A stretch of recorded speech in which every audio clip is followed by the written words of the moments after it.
Армысыздар қадірменді көрермен. Бүгін біздің дөңгелек үстел 1989 жылғы 22 қыркүйекте жарық көрген тілдер туралы заңның тарихи маңызына арналмақ. Біздің қонағымыз филология ғылымының кандидаты, Мемлекеттік тілді дамыту институтының директоры Бижомарт Қапалбекұлы ағамыз. Қош келдіңіз, аға. Рахмет. Осы біздің қазақ тілі, ана тілінің қоғамдағы орны, маңызы туралы айтып беріңізші.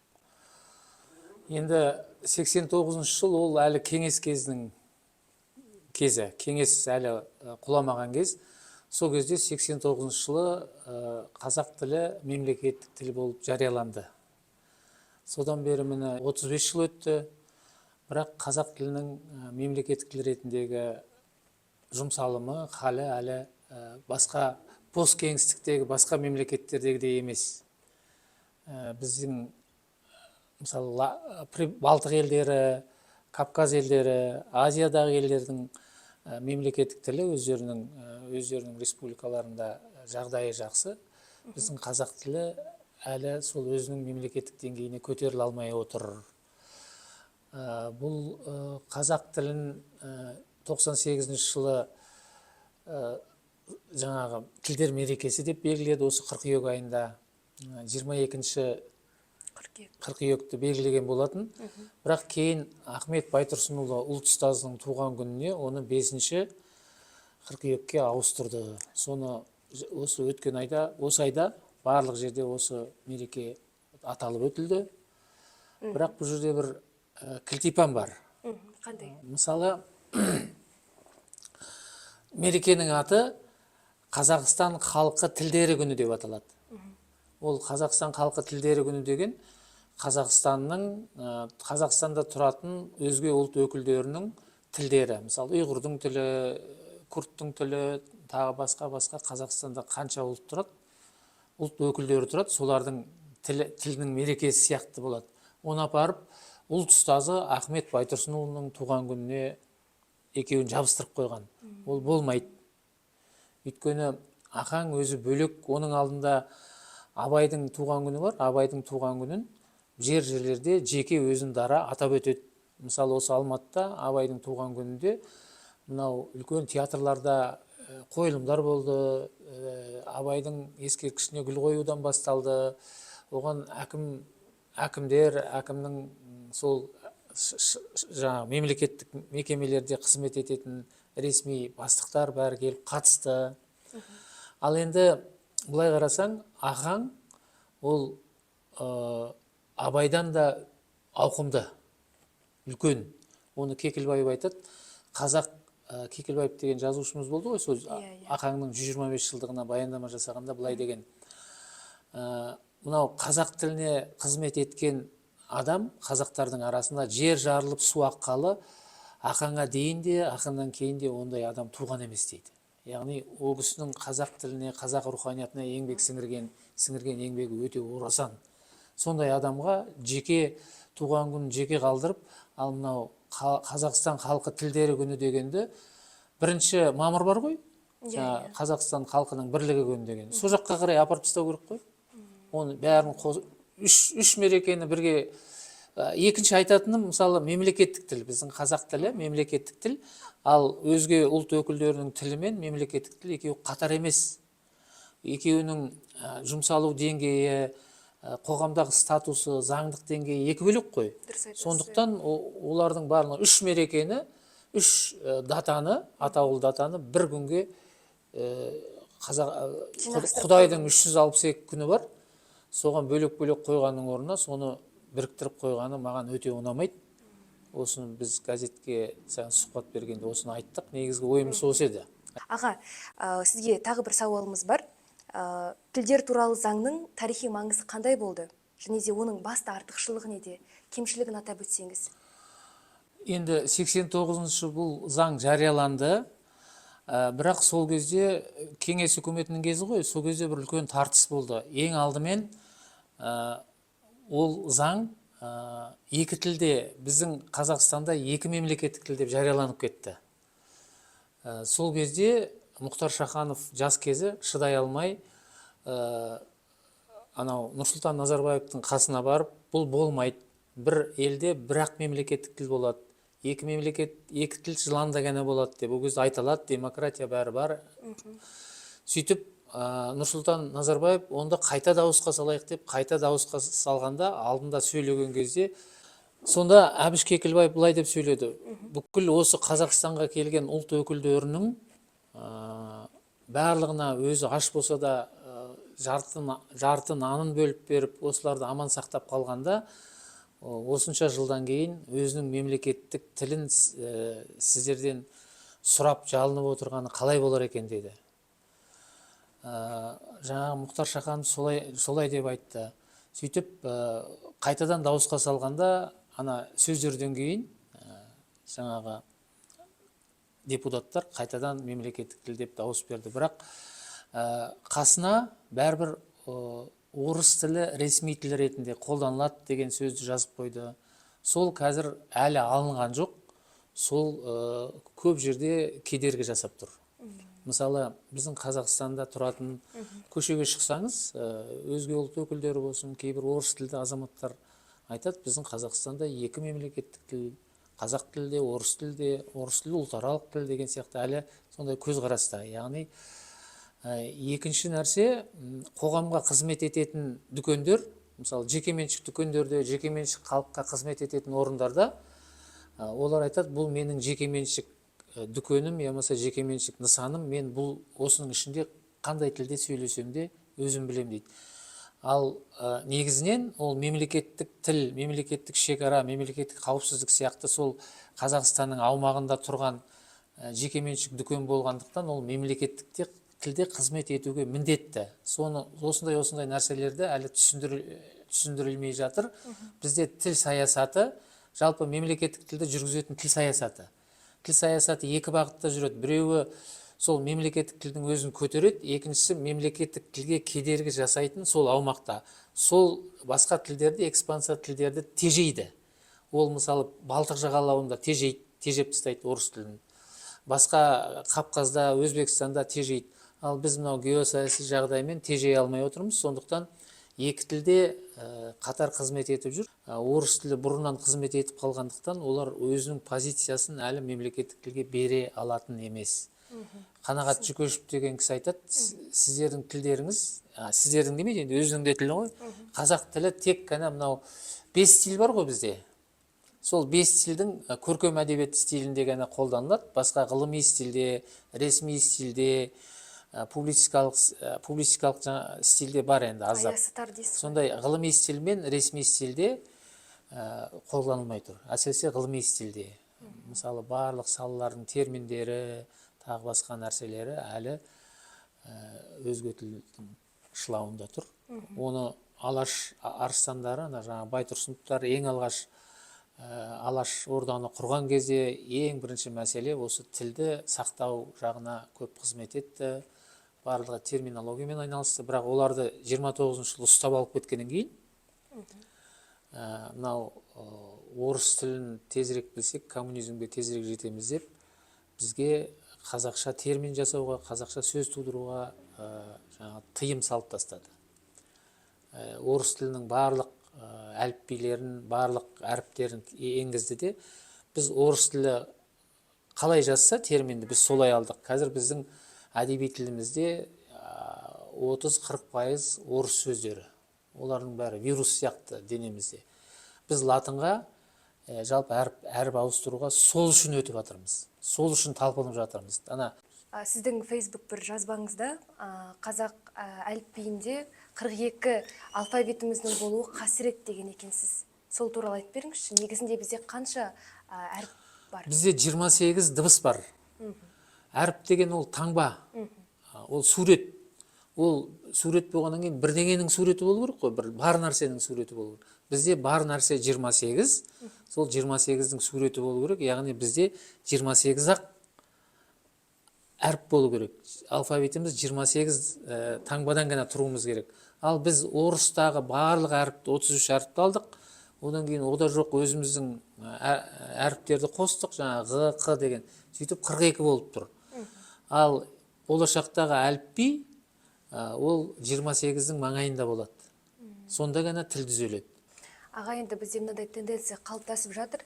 Қазақ тілінің маңызын тек қана қазақтар ғана білуі керек деген. Әрине, біздің түрлі әлемнің шет қиырынан қазақша сөйлеп жүрген шетел азаматтарын көріп жүрміз. Алайда қазіргі біздің қазақ қоғамында еңбектеген баладан еңкейген кәріге дейін қазақша сөйлеп жүр деп айта алмаймыз, өкінішке қарай.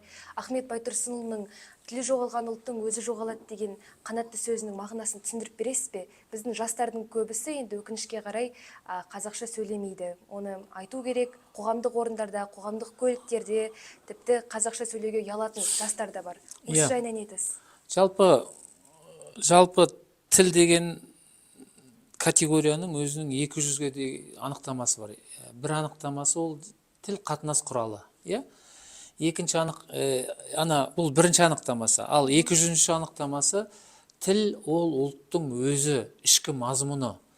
Мысалы, біз сияқты Азияда жүрген адамдар көп, танымайсың, жапон ба, кәріс ба, оны бізді қазақ қып тұрған қазақ тілі.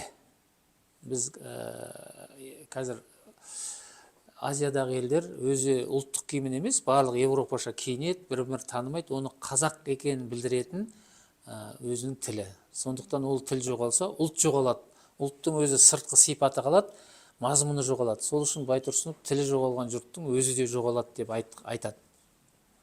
Түсінікті. Ал сондықтан тілді сақтау керек, тілді білу керек. Оған енді жаңа айттым ғой, оған тіл саясаты кінәлі. Бізде тіл саясаты өте босаң, жалпақ, шешейлік барып тұр. Осыдан бір ғасыр бұрын Ахаңның кезеңінде бізде түркі халықтарының ішіндегі ең озық тіл, ең көп жайылған тіл, ең терминологиясы қалыптасқан жазуы бар тіл біздікі болатын, ол Байтұрсыновтардың арқасында. Ал қазір біз ең артта қалып қалдық. Түркі халықтарының ішінде тілдің қолданылуы жөнінен ең артта қалдық. Біз қазақ тілін бай тіл дейміз, орыс тілін кедей тіл дейміз. Ол бай тіл, кедей тіл деген жоқ. Тілдер кемдігі жағынан, тілдің кеңдігі бар, кемдігі бар. Қай тіл кең қолданса, сол тіл бай, сол тіл жаңағы сәнде. Мысалы, ағылшын тілін баяғыда көп адам қолданбайтын, Европада неміс тілі, оның ар жағында француз тілі сәнде болатын. Ал қазір ағылшын тілін 1 миллиард адам өзінің ана тілі ретінде санайды. Ол ағылшын тілінің мықтылығынан емес, ағылшын тілінің қолдан жайылуынан. Әйтпесе ағылшын тілін ішіндегі жүйесі қазақ тілінің жүйесіне қарағанда жүйесіздеу. Аға, қазақ тілінің дамуын тежеп тұрған факторларды атап өтесіз бе? Осы мәселенің шешімі қандай? Қазақ тілінің дамуын, жайылуын тежеп тұрған фактор ол бірінші тіл саясаты бір заңдық құқығы болу керек. Мысалы, жаңа айттым ғой, 89 жылы қазақ тілі мемлекеттік тіл деп қабылданғанмен, оның қасында кейбір жағдайларда орыс тілі ресми тіл ретінде қолданылады деген бір сөздің өзі қазақ тіліне жеке дара шабуына кедергі жасап тұр. Яғни заңды өзгерту керек. Ол 89 жылы заң, одан кейін өзгертілді, бірақ бәрібір таза қазақ тілін көтеретін, қазақ тіліне арналған заң емес болып тұр. Бұл бір.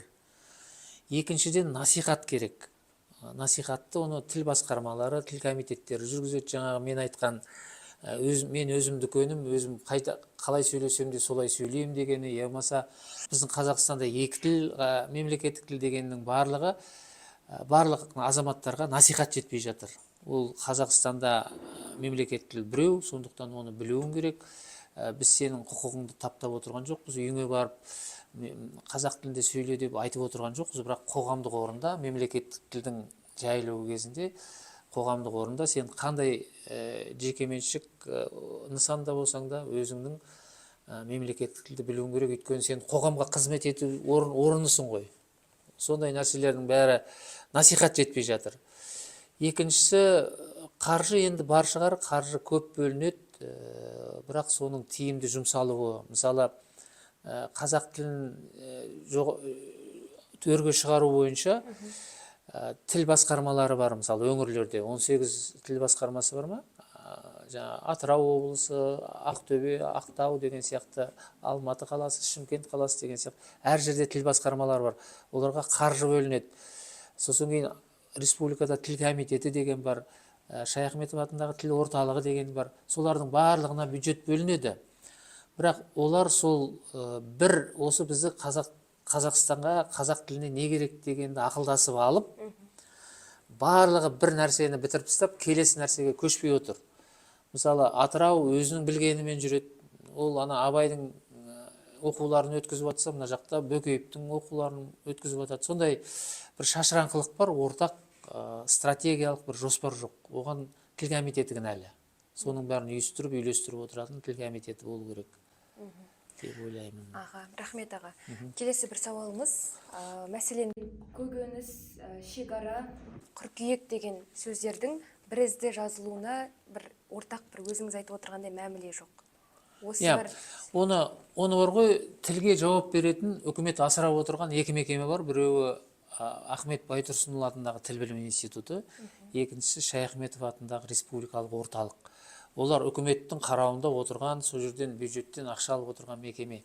Сол жерде бір пәтуа шығаратын, яғни дұрысын айтып отыратын бір орталық болу керек.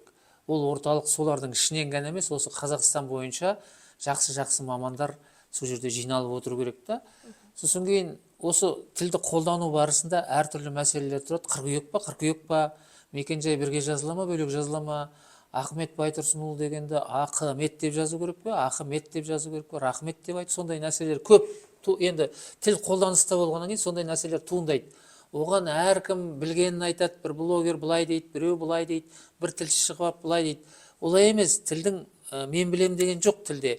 Тілдің өзінің заңы бар. Ахмет Байтұрсынұлы айтады, мұз тоңса су болады, хлор мен натрий қосылып тұз болады. Бұл табиғаттың заңы. Ондай заң тілде де бар дейді. Соны танитын адам бұл былай деп айтып отыру керек та қоғамға. Қыркүйек па дегенде турасы қыркүйек. Өйткені ол екеуі бір сөз. Айтуға жеңіл. Мысалы, қыркүйек десең тоқтайсың, әуезділік жоғалады. Қыркүйек десең тоқтамайсың.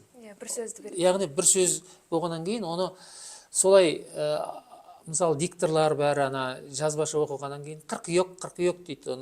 Анан жазып қойса, қыркүйек деп оқи береді. Сонда әуезділік жоғалмайды. Яғни біздің тіл дыбыстық тіл. Қытайдың тілі сурет тіл, басқа тілдер тарихи тіл, қалай жазылса солай жазылады, бірақ айтқан кезде олар басқаша айтады. Мысалы, ол ағылшын тілінде көп та. Кофе деп 5 сөз жазып қояды, айтқанда үш-ақ дыбыс айтады. Сондай нәрсе көп. Қазақ тілі негізінен айтылуы мен жазылуында көп алшақтық жоқ. Ол еріндіктің алшақтығы бар. Мысалы, түлкілер деп жазылады, бірақ түлкілер деп айтылады. Сондай ғана алшақтық бар. Ал басқа нәрсесі айтылым мен жазылым көп алшақтамау керек. Ол ақаңның өзінің ұстанымы. Сондықтан осы ұстанымды, тілдің заңын біліп отыратын адамдар жаңағы қоғамға, жаңағы екі мекеменің ішінде отыру керек. Ол мемлекеттік мекеме ғой, кәдімгі тілге жауап беретін ең үлкен құрылым, ең жоғарғы инстанция, былайша айтқанда. Солардың айтқаны заң болу керек. Бірақ өкінішке орай, олардың өздері дұрыс ақпарат бермейді. Яғни ол жерде маман жоқ. Маман бүкіл Қазақстаннан жиналып, сол жерде бір мамандар отыру керек. Солардың айтқаны заң болу керек. Және олар өздерінің білгенімен айтпайды. Жаңағы мен айтқан тілдің заңына сүйеніп айтады. Тілдің заңы біздің былай, сондықтан болды дейді. Кейін олар дұрыс, бір-екі-үш нәрсені дұрыс айтқаннан кейін барлығы да осы тіл білім институтының ішіндегі осы орфографиялық орталық не дейді екен, или Шаяхметов не дейді екен деп соларға сүйенетін болады. Бұрынғы заман жоқ. Жаңағы 5 жылда бір кітапты жинап, орфографиялық сөздік. Ол күнде суге не келіп жатыр? Сондықтан ол мынау қазіргі ақпараттық кеңістіктің таралуын пайдалану керек. Олар электронды жұмыс жасау керек. Мысалы, бір сұрақ туды ма, бір блогерде, оған аналар бір жиналыс өткізіп, бұл былай болады деп айтып қойып, бұл сосын ол қолданылына береді. Оның артынан жүреді орфографиялық сөздіктер. Әбден қалыптасқан нәрселерді бәрін жинап, осы норма деп айтып отырады. Ал норманы басында бірден норма осы деп айтып отыратын жаңағыдай құрылым керек. Ол ең қазіргі маңызды керек нәрсе сол болып тұр Жақсы аға. қоғамға.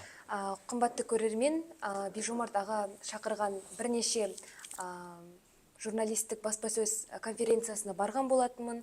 Осыған байланысты ағамызға мынандай бір сұрақ қойғымыз келіп отыр. Мемлекеттік тілді дамыту институтының басшылығымен қандай бір істер атқарылып жатыр аға? Мәселен, мектептегі оқулықтардың тілі жайында сіздер бірнеше мәселені көтердіңіздер, мақалалар жариялап жатырсыздар. Осы жайлы айтып беріңізші. Мемлекеттік тілді дамыту институтының жарғысында тілге қатысты барлық мәселелер қамтылған. Біз енді шамамыз келгенше барлық тілге қатысты барлық мәселеге араласамыз. Жаңағы бірінші мектептің оқулықтары, оның тілі ғана емес, оның ішіндегі құрылымы. Мысалы, баяғыда сендер жассыңдар, біз кеңес дәуірінде өмір сүрдік. Кеңес дәуірінде барлық оқулықтар, жаратылыстану оқулықтарының барлығы Мәскеуден жазылып келетін. Сосын кейін оны осы жердегі бір ағаларымыз, аталарымыз аударатын, және оны қазақ мектебінде оқығанда оның аударма екенін нетпейтінбіз. Білінбейтін, өте керемет аударатын. Бірақ қазақ тілі мен әдебиеті тарихтың, Қазақстан тарихының оқулығын осы жерде жазатын. Енді жаңағы айтқан екі мекеме соған араласу керек. Мысалы, қазақ тілінің оқулығының, қазақ әдебиетінің оқулығының және тарихтың оқулығына соған үкіметтің қарауында отырған институттар араласу керек болған.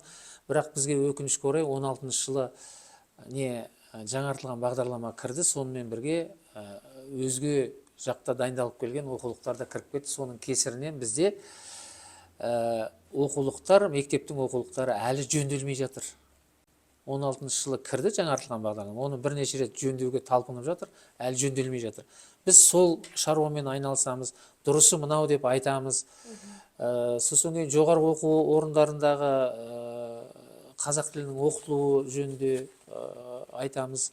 Жалпы зерттейміз, талдаймыз. Мысалы, қазақ тілі екі бағытта жүреді.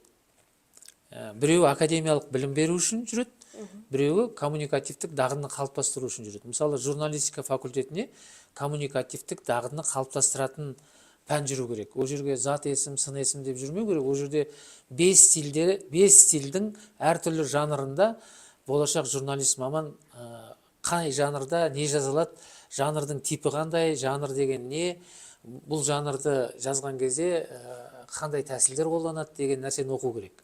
Қазақ тілін міндетті түрде оқу керек. Өйткені олардың құралы ғой, ол сол жаңағы 5 жанрда, 5 стильдің әртүрлі жанрында жазалу керек. Ол публистикалық стильдің эссе, жаңағы репортаж дегендерінен бөлек әдеби журналистер бар, жаңағы әдеби мақалалар жазатын, көркем әдебиет шығармалар жазатын.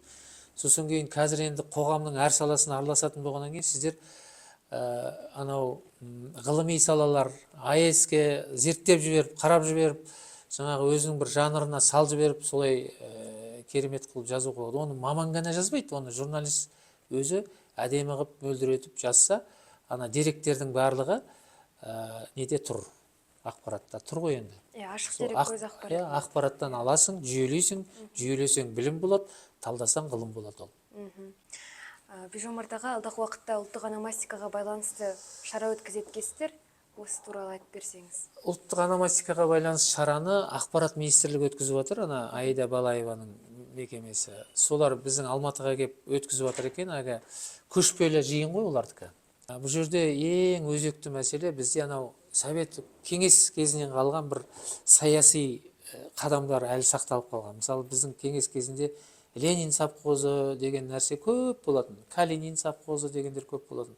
Сол үрдіс әлі жалғасып келеді. Адамның атын оны антропонимдар дейді. Сол жер-судың атына адамның атын қоймау керек. Ол кеңес кезінен қалған сарқыншақ. Жер-судың аты ол тарихтың қаты. Біз соған қарсымыз. Қымбатты көрермен, осылайша біздің сұхбатымыз аяқталуға таяп қалған екен. Тілдер туралы заң тарихи санамызды жаңғыртуға, кеңес одағының құрамында болған қазақ халқының тәуелсіздігін нығайтуда орасан зор қызмет атқарды. Біздің сұхбатымызға келісім берген Бижомарт Қапалбек ағаске көптен көп рахмет. Алғыс айтамыз.